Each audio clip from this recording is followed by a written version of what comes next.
आज का पहला पाठ यिर्मयाह का ग्रंथ अध्याय 1 पद संख्याएं 17 से 19। अब तुम कमर कस कर तैयार हो जाओ और मैं तुम्हें जो कुछ बताऊं वह सब उन्हें सुना दो। तुम भयभीत मत हो, नहीं तो मैं तुम्हें उनके सामने भयभीत बना दूंगा। देखो, इस सारे देश के सामने यूदा के राजाओं, इसके अमीरों, इसके याजकों और इसके सब निवासियों के सामने मैं आज तुम्हें एक सुदृढ़ नगर के सदृश लोहे के खंभे और कांसे की दीवार की तरह खड़ा करता हूँ। वे तुम्हारे विरुद्ध लड़ेंगे, किंतु तुम्हें हराने में असमर्थ होंगे, क्योंकि मैं तुम्हारी रक्षा करने के लिए तुम्हारे साथ रहूँगा। यह प्रभु की वाणी है। संत मार्कुस के अनुसार पवित्र सुसमाचार अध्याय 6 पद संख्या 17 से 29।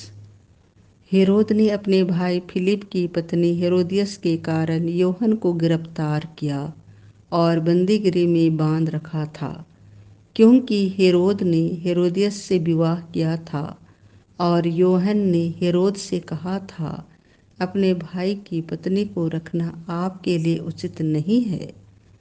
इसी से हेरोदियस योहन से बैर करती थी और उसे मार डालना चाहती थी, किंतु वह ऐसा नहीं कर पाती थी, क्योंकि हेरोद योहन को धर्मात्मा और संत जानकर उस पर श्रद्धा रखता और उसकी रक्षा करता था। हेरोद उसके उपदेश सुनकर बड़े असमंजस में पड़ जाता था। हेरोद की जन्मदिवस पर हेरोदियस को एक सुअवसर मिला। उत्सव के उपलक्ष्य में हेरोद ने अपने दरबारियों, सेनापतियों और गलीलिया के रईसों को भोज दिया। उस अवसर पर हेरोदियस की बेटी ने अंदर आकर नृत्य किया और हेरोद तथा उसके अतिथियों को मुक्त कर लिया। राजा ने लड़की से शपथ खाकर कहा, जो भी मांगो, चाहे मेरा आधा राज्य ही क्यों ना हो, मैं तुम्हें दे दूंगा। लड़की ने बाहर जाकर अपनी माँ से पूछा, मैं क्या मांगूं? उसने कहा, योहन बपतिस्ता का सिर।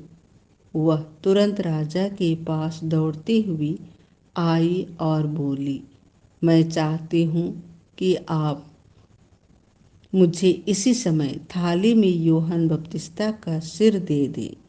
राजा को धक्का लगा, परंतु अपनी शपथ और अतिथियों के कारण वह उसकी मांग अस्वीकार करना नहीं चाहता था। राजा ने तुरंत जल्लाद को भेजकर योहन का सिर ले आने का आदेश दिया। जल्लाद ने जाकर बंदीगृह में उसका सिर काट डाला और उसे थाली में लाकर लड़की को दिया, और लड़की ने उसे अपनी माँ को दे दिया। जब योहन और उसे थाली में लाकर लड़की को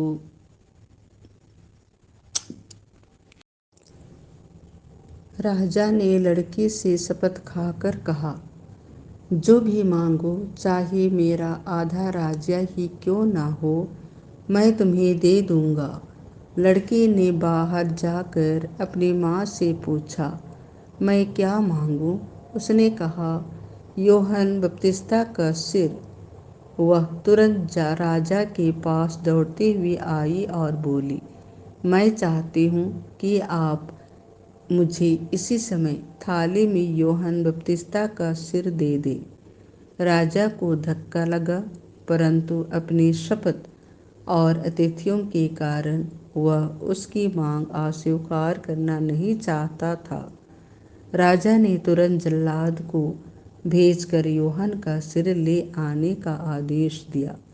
जल्लाद ने जाकर बंदीगृह में उसका सिर काट डाला और उसे थाले में लाकर लड़की को दिया, और लड़की ने उसे अपनी माँ को दे दिया।